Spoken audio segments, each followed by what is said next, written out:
Boa noite a todos. Boa noite. Eu reitero as palavras da Célia. Acho que é muito bom estar na nossa casa. Acho que é um momento que nós temos, se é uma vez por semana, todos os dias, a gente vir e aproveitar o máximo.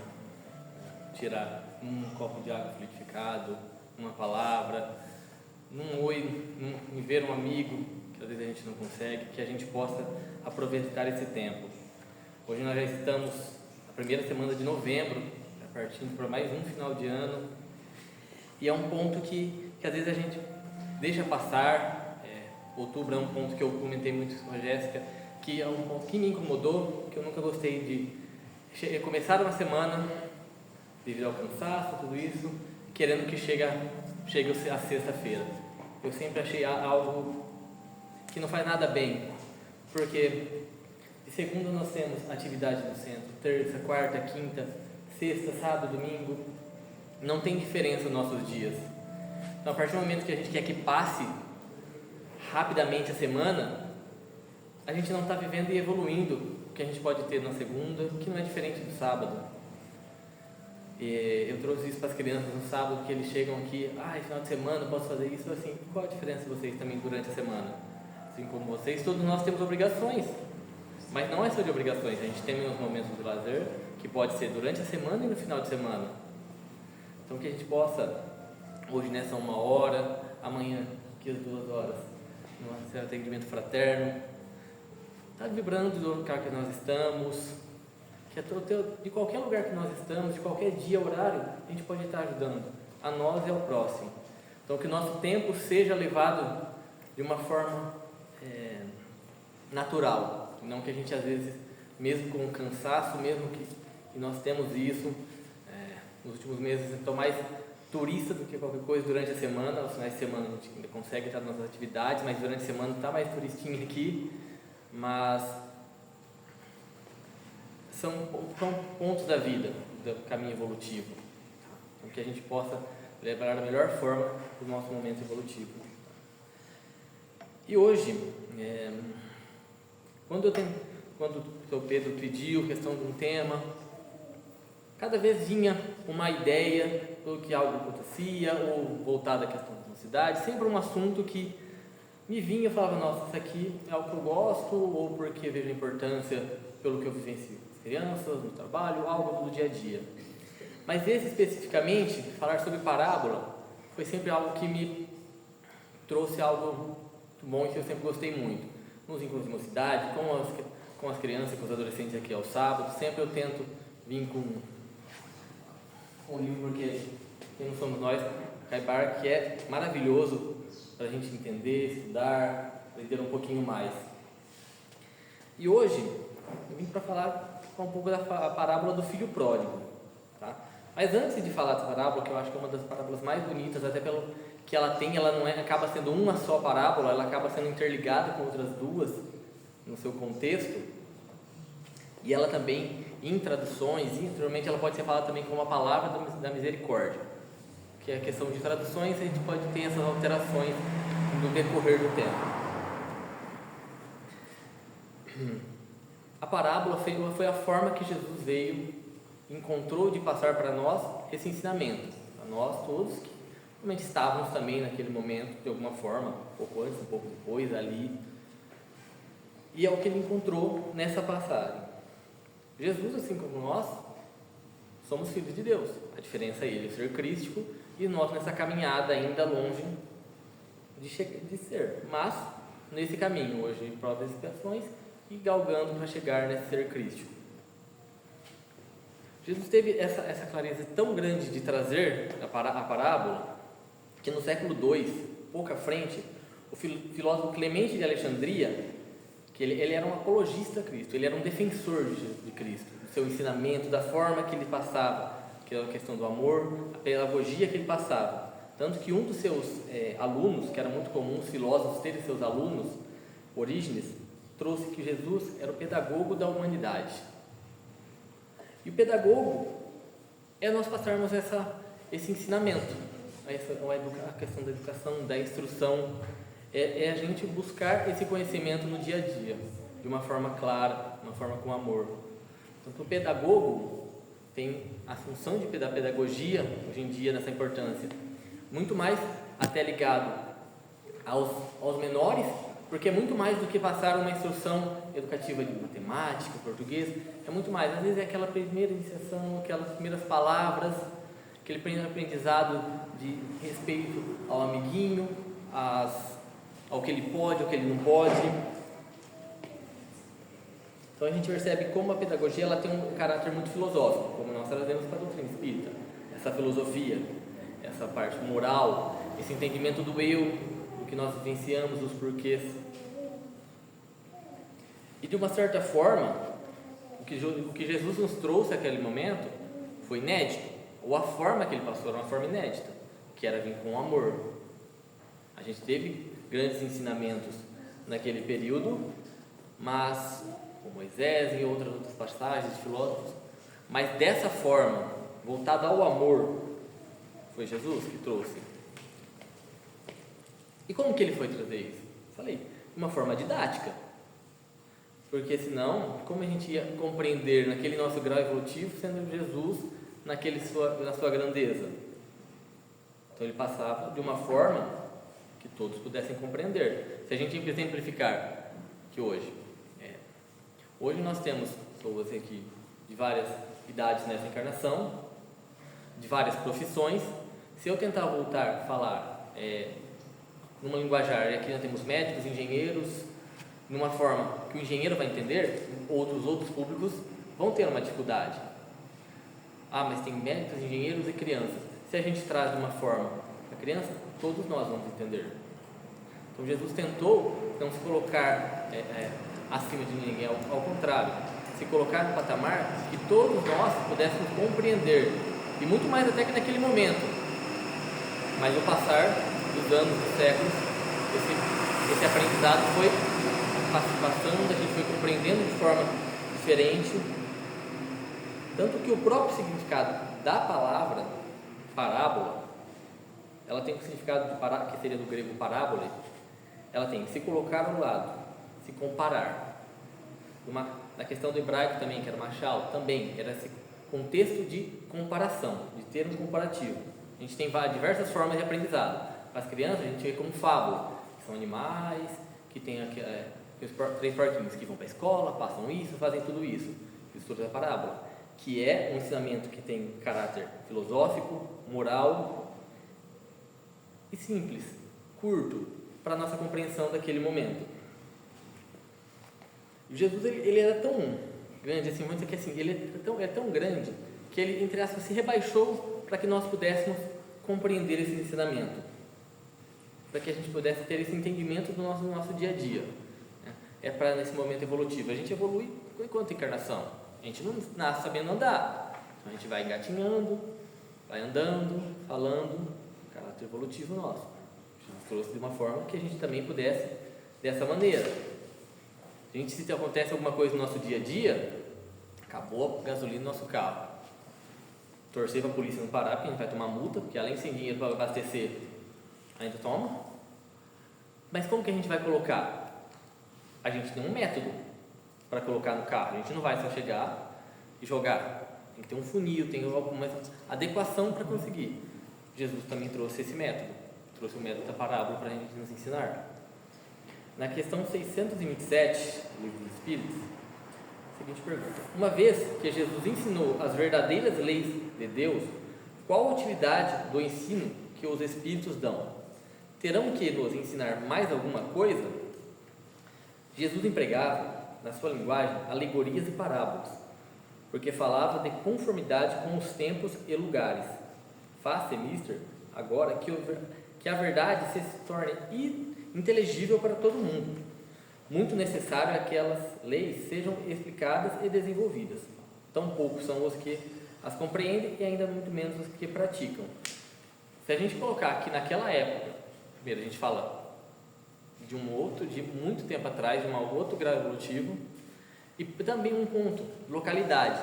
A compreensão oriental, ocidental, são totalmente distintas. Então Jesus, mais ainda, não só que ele veio para nos ensinar de uma forma, ele veio para ensinar conforme as pessoas dali tinham como pensamento. Ele falou, ele não veio para destruir a lei. Ao contrário, ele veio para nos ensinar. Então, tudo isso ele pensou, o pensamento daquela região do mundo é de uma forma que eles lidam com tudo. Então, qual que vai ser a linguagem que eu vou trazer?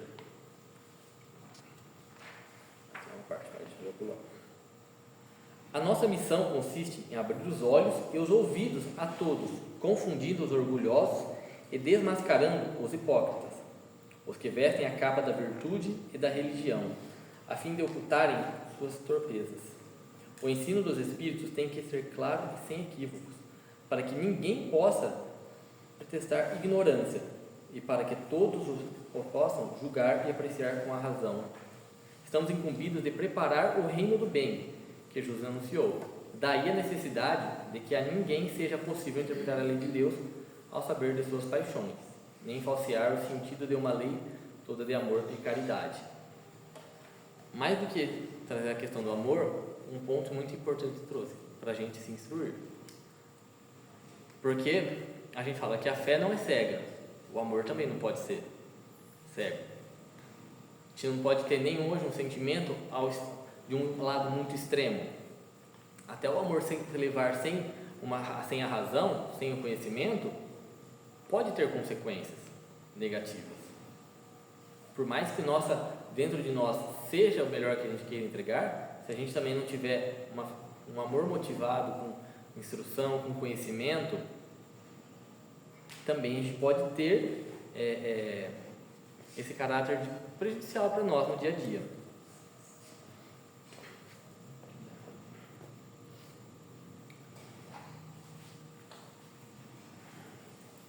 A gente vê como essas passagens de Jesus têm uma grandeza tão linda, que Gandhi, ele era hindu, o seu Deus era Krishna, então é uma crença, algo que se acreditava diferente, e mesmo assim ele trouxe a seguinte frase, que é uma frase mais bonita também que Gandhi já trouxe: caso se perdesse todos os livros sacros da humanidade, nada estaria perdido se permanecesse o Sermão da Montanha. Então fica muito clara a grandeza quando falei, os locais são distintos, o hinduísmo é diferente, essa crença que dá a evolução deles pode ter uma regressão, então é muito diferente em alguns aspectos, e mesmo assim ele reconheceu que o Filho de Deus, um Deus diferente do que ele acreditava naquela época, do seu ensinamento, e ainda assim ele via essa grandeza. E para a gente entender por que eu falei a questão de rebaixou, se a gente for começar a falar da escala espírita, lá da questão 100 e diante ali do Livro dos Espíritos, se a gente só parar e pensar em algumas coisas que a gente consegue fazer que bom ali, a gente fala assim, estou bem, estou legal, aí a gente começa a instrução, aí a gente começa a ler, e aí a gente vai para a escala, e a gente fala, peraí, que eu acho que estou enquadrando umas coisas aqui que a gente vai achar bons pontos, a gente vai encontrar pontos um pouco distintos, mas a gente vai estar ali como toques já de bom espírito, da imperfeição, querendo já enxergar, assim, olha, a perfeição está logo ali, né? Só muito tempo, mas está ali já, se eu conseguir seguir. Então a gente enxerga, e Jesus está num patamar único, que não tem nem divisórias, que é o ser crístico. Então a gente vê o que ele fez para poder estar aqui com nós, nos ensinar. Não é uma dificuldade que a gente teria a mais se não tivesse essa passagem aqui.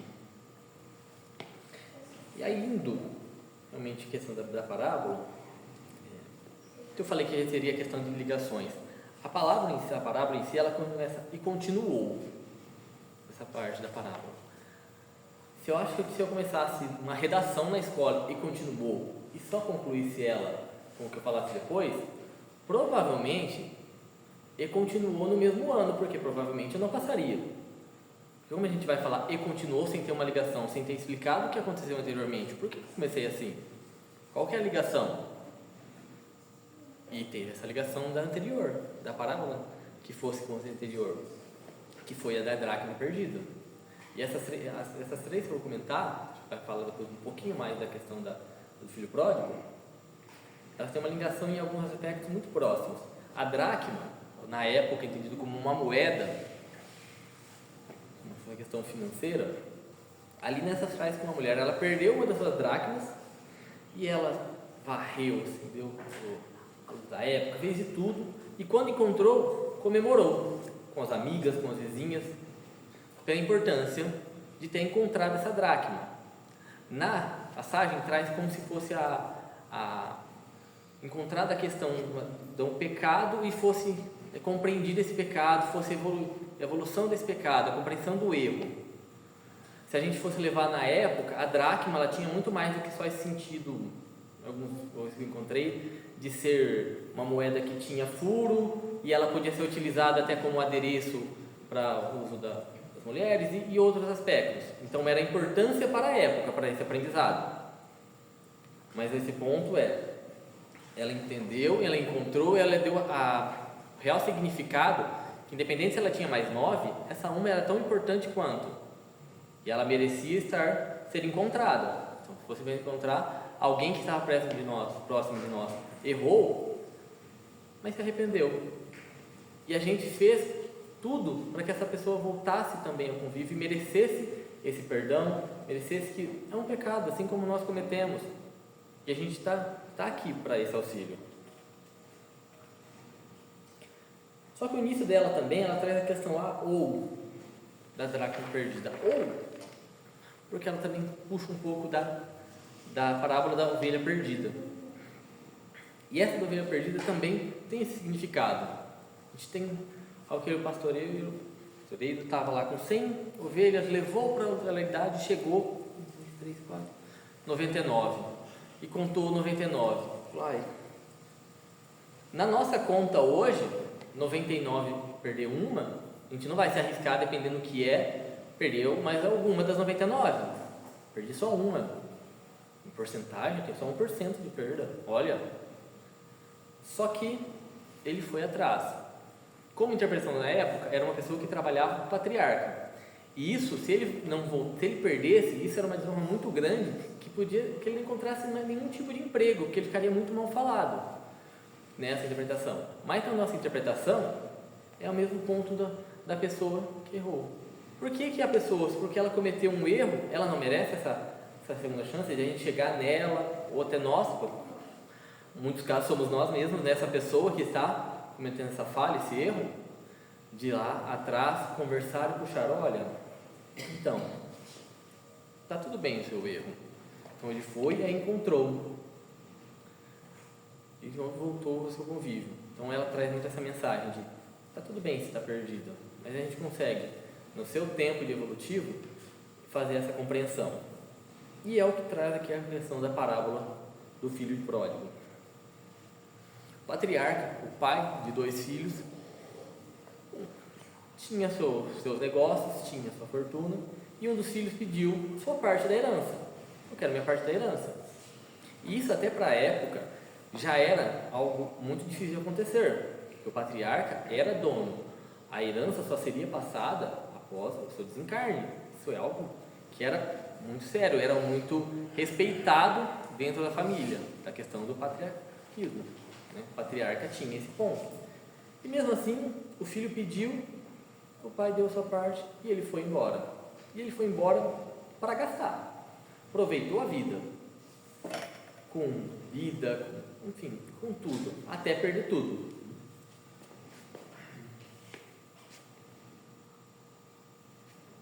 Até ele perder tudo e se viu numa situação que ele não tinha mais dinheiro, não tinha mais nome, que era algo importantíssimo também na época, porque ele era de uma família muito importante, de bens, e cometeu esse erro. Como ele ia sobreviver? Encontrou lá alguém que deu essa oportunidade, falou, se quiser pode cuidar dos porcos lá e ficar com eles.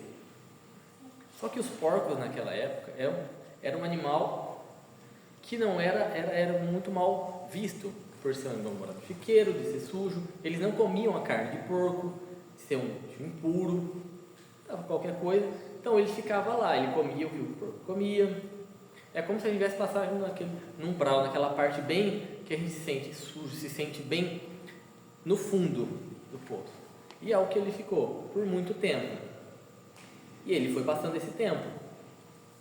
E ele foi tendo essa compreensão, lembrando, ele foi entendendo do erro que ele cometeu, mas isso foi um tempo, não foi passou 2 noites com os porcos, não, ficou lá, porque entra um pouco do orgulho dele, de ter cometido o erro, de ter que vivenciado, talvez tristeza de estar naquele momento e não conseguir sair. E aí ele foi entendendo esse erro e falou assim: preciso voltar para meu pai e pedir perdão, pedir que ele me aceite, mesmo que fique lá onde ficam os funcionários dele, numa cama, só para comer alguma coisa. Ele não precisa me aceitar mais como pai, mas que ele me aceite de volta na casa. E ele, o que ele fez? Chegou, pediu perdão para o pai, que o aceitasse com ele, não como filho, mas que ao menos tivesse espaço, que ele sabia do erro dele.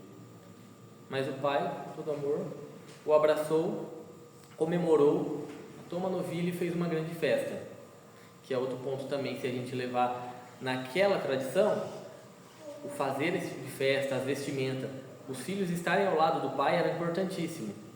Tanto que quando o filho mais velho chegou e ele viu um dos seus servos falar o que era, ele: não, eu não vou. Eu fiquei todo esse tempo aqui ao lado do meu pai, nunca meu pai me deu isso. Não vou, não é certo. E o pai, mais uma vez, nessa tradição do patriarca familiar, como se tivesse rebaixado também, porque a primeira ele deu sua herança, deixando o livre-arbítrio do seu filho para a sua escolha, e também fez isso com o filho. Ele estava perdido e se encontrou. O que é meu vai ser seu. Então ele se rebaixou de falar, de querer que o filho volte, fique ao meu lado, também de buscar, porque quem fez esse desrespeito a essa tradição foi ele, foi o próprio filho. Então, essas três, eu vejo assim, uma ligação muito nesse perdoar, ou nesse encontro não de encontro, vou achar a palavra que eu escrevi, de seguir na época as tradições e a gente levar, né, hoje atualmente como a gente cometer esse erro e ter essa segunda chance. Era o que naquela época eles entenderiam dessa forma para eles. Então, para eles, não ter nenhum tipo de problema, não ser visto, tinha cada um, não perder uma dracma, não perder uma ovelha, não desrespeitar o pai. Então, porque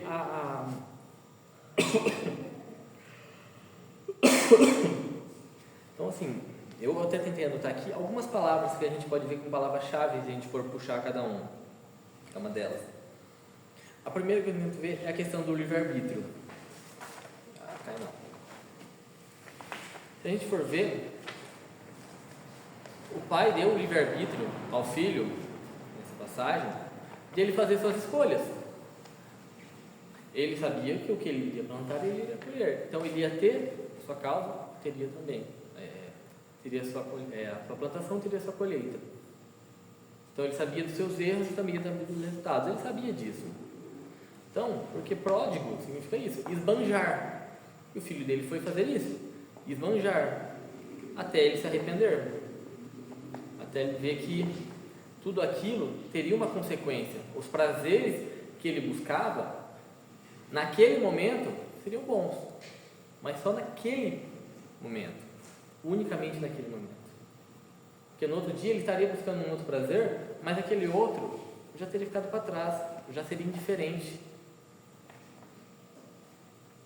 Outro ponto que eu trago assim, a questão, aí a questão a questão do livre-arbítrio liga ultimamente que é a questão da evolução, porque a partir do momento que a gente tem essas consequências, a gente vai dando esse start de crescimento, porque a gente se arrepende. Pode demorar, mas a gente vai ter essa compreensão. Então a gente vai aprendendo com os erros, vai tendo esse aprendizado, esse crescimento, essa evolução. E aí a importância do livre-arbítrio. O Pai deu esse livre-arbítrio a nós. E a gente tem o conhecimento, tudo que a gente pode entender aqui, esse seja o caminho correto, e não ser aquilo. A questão do perdão. Aqui o perdão, a gente também é o que o nosso Pai, que Deus é com nós. Se a gente pode errar 1000 vezes, Ele vai nos perdoar 1001 vezes e acolher de braços abertos. Não vai ter nenhum tipo de problema. Porque Ele sabe de tudo dos nossos erros. Sabia que a gente ia fazer isso.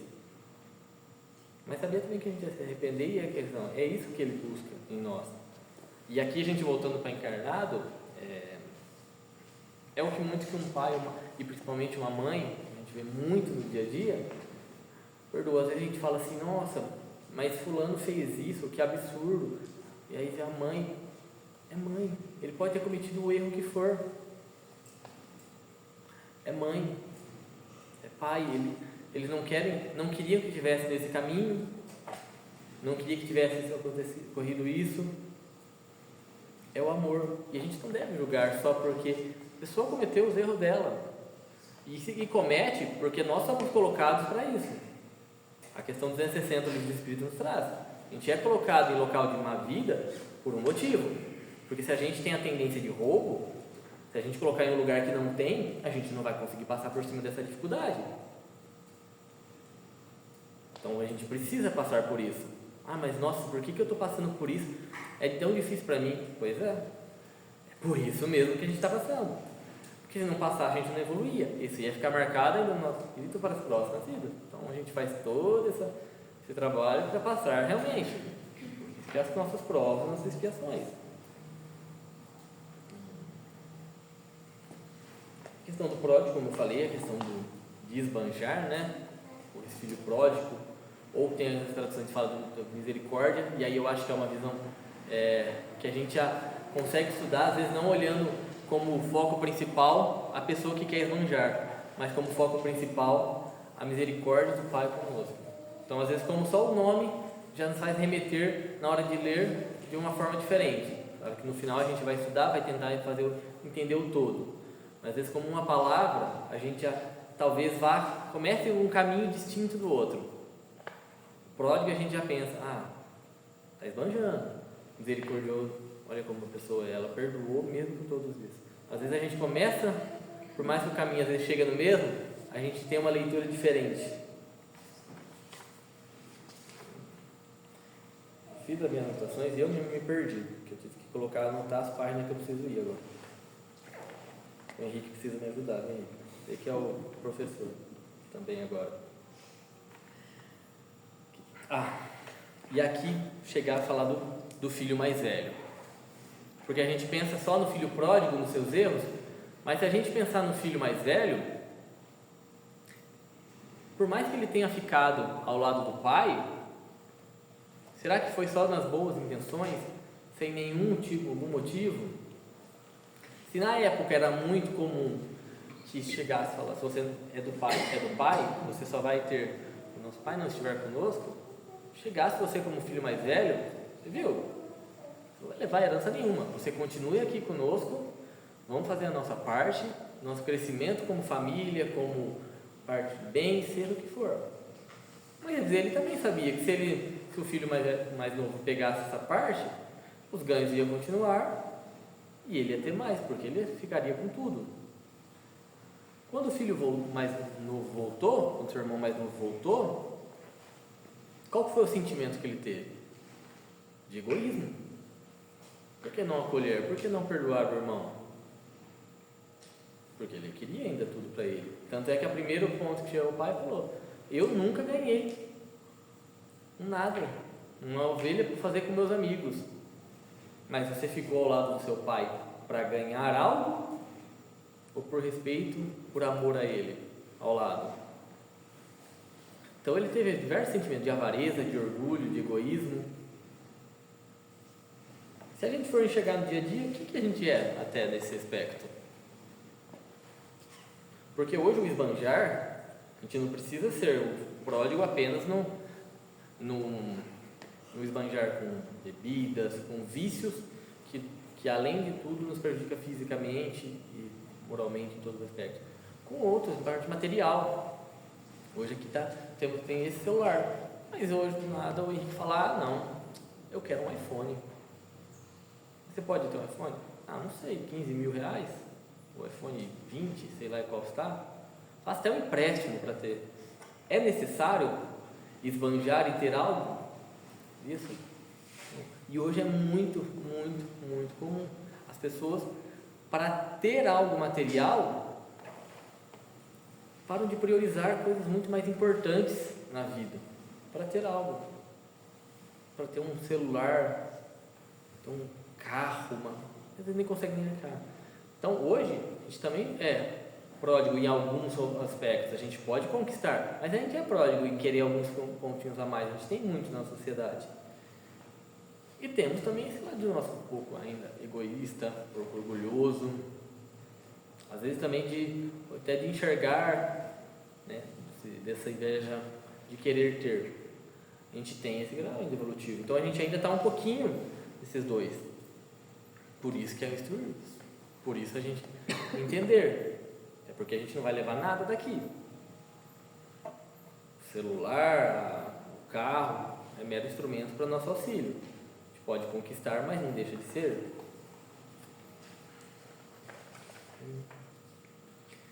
A parábola atrás, que se a gente for pensar, quando a gente escolhe um caminho, talvez de não estar aqui numa quinta-feira no centro, a gente pode ter compromisso, pode correr, isso é natural, mas fica só escolhendo, hoje não, eu quero ir para o churrasco, quero fazer qualquer outra coisa. A gente vai estar se afastando do quê? De Deus. Porque com certeza não vai ser o que a gente vai estar. A gente vai estar falando de Deus no churrasco. Por mais que Ele esteja conosco o tempo todo. Porque quem não está com Ele é nós. Então a gente vai se afastando de quem? Dele. Vai fazendo esse afastamento. Vai vivendo uma vida de uma forma mais vazia. E aí, em algum momento, nós vamos adoecendo. Porque já não vai fazendo tanto sentido alguns aspectos. Vai fazendo falta, só aquilo é o prazer momentâneo. E aí vai vindo as aflições, aí que a gente começa a despertar, e não que é tarde, mas a gente vai ter aquela dificuldade de retorno. E aí a gente procura. E Deus está aqui para nos acolher. Numa casa espírita, num templo, numa igreja, todos. Mas e qual também é um ponto de dificuldade nosso, ou de muitas pessoas? A gente passa por mais dificuldades, passa por algumas coisas, chego aqui, fico bem e tchau de novo. Espera, a gente quer médio, a gente quer a cura, a gente quer o quê? De ensinamento. Porque aqui pode ser tudo isso, a nossa cura das dores, o remédio que a gente precisa diariamente para essa evolução, e a gente vai vendo como muitas coisas aqui que a gente faz, muito mais simples de algum aspecto do nosso fora, que é gostoso ter de vez em quando, mas vai fazendo muito mais falta. Para quem faz a questão da sopa toda segunda, eu tenho certeza absoluta que deve ser um dia que vocês amam estar aqui. Não só pelo fato de ajudar o próximo, mas de estar entre as pessoas que gostam. E quando não consegue, faz falta. Eu senti muita falta quando entrou a pandemia, de estar aqui com as crianças. Foi difícil a adequação daquele período. Foi uma necessidade. Então, que a gente tenha também essa compreensão, que graças a Deus aqui nós estamos aos pouquinhos conseguindo estar, que a partir do momento que a gente fica bem, que a gente possa continuar aqui. E nesses anos que eu vejo aqui, muitas pessoas, como é que é época de mocidade, muitas pessoas vinham 2, 3 sábados, tinha encontros muito gostosos, tínhamos ensinamento da doutrina para conversar, para tentar todos se ajudarem, e depois de um tempo a pessoa não voltava mais. E outra pessoa ficava 6 meses, voltava de novo. Ficava. Por que a gente não dá a continuidade? A gente precisa ser um filho pródigo de errar? A gente pode continuar tendo a nossa vida, nossos prazeres, nossa quantidade de conquistas, mas de uma forma natural, de uma forma que não vai pesar na nossa vida, atrapalhar. Mas como também de deixar também, a gente necessita também, né, ter esses momentos mais leves, de estar com a família, de fazer talvez uma festa, de viajar, normal. Mas a gente não pode ver só isso e esquecer aqui do nosso ladinho aqui, de estar aqui. Então, dessas ligações que eu vi dessas 3 parábolas,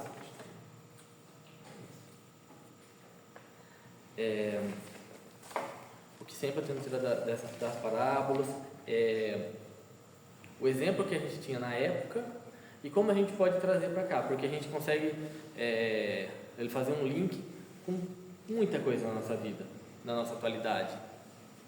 A gente consegue, talvez não vai ser com ovelha, mas vai ser com algum outro aspecto. Não vai ser com uma dracma, vai ser com outro aspecto. Não vai ser pegando a herança, mas vai ser outro aspecto. A gente liga tudo isso. E principalmente que a gente pega todo esse contexto. Eu lembro, acho que umas aulas que eu vi, da questão que a Nelly falou de algumas passagens, há 40 anos. Não é aquelas palavras. A gente sabe que algumas coisas é muito alegórico, não vai ser realmente. Ninguém passou 60 anos, fisicamente não teria possibilidade. Mas qual que é o recado disso? Qual que é a mensagem que nos traz? Aqui é do perdão, aqui é do auxílio ao próximo, que esse próximo pode ter sido nosso em algum momento e hoje a gente talvez esteja e vice-versa, a gente vai passando. Então, que das parábolas a gente possa sempre ter essa compreensão muito maior. Até lembrei assim da questão que eu usei o exemplo da questão de ser jovem. Hoje a gente assiste um filme, a gente tem uma interpretação. Se eu assisto hoje um filme com o Teodoro, a gente vai conseguir ver, pega aquele divertidamente, a gente começa a ver vários pontos. Nossa, olha que interessante essa visão que traz o desenho do Lilo e Stitch. Assiste Lilo e Stitch com o Teodoro, na época que a gente assistiu, mais jovem, acho que da Jéssica, acho que também que assistiu quando era mais nova, mas na época assim, a gente tinha uma visão da bagunça do Stitch, de alguns aspectos. Hoje, nesse grau evolutivo, o Teodoro assistindo a primeira vez ele chorou. Chorou quando o Stitch saiu da família. Por quê? Ele chora todas as vezes, porque ele entendeu que o Hannah é uma ligação familiar e ele estava perdendo sua família, pelos erros dele, pela bagunça que ele estava fazendo. Então hoje, o que para nós antes talvez era menos isso, hoje essa evolução já consegue enxergar essas coisas. Porque a gente possa, seja o que a gente assiste, um filme, lê uma parábola, tirar essas mensagens dessa nossa evolução. Nosso caminho ainda é longo, mas é bom, porque a gente sabe onde a gente quer chegar e onde a gente precisa chegar. Obrigado a todos, antes de cada um. Sempre muito bom a gente estar aqui juntos e espero que nas próximas quintas seja mais que só um turista aqui na nossa casa, consiga voltar mais, com essas nossas rotinas. Muito obrigado.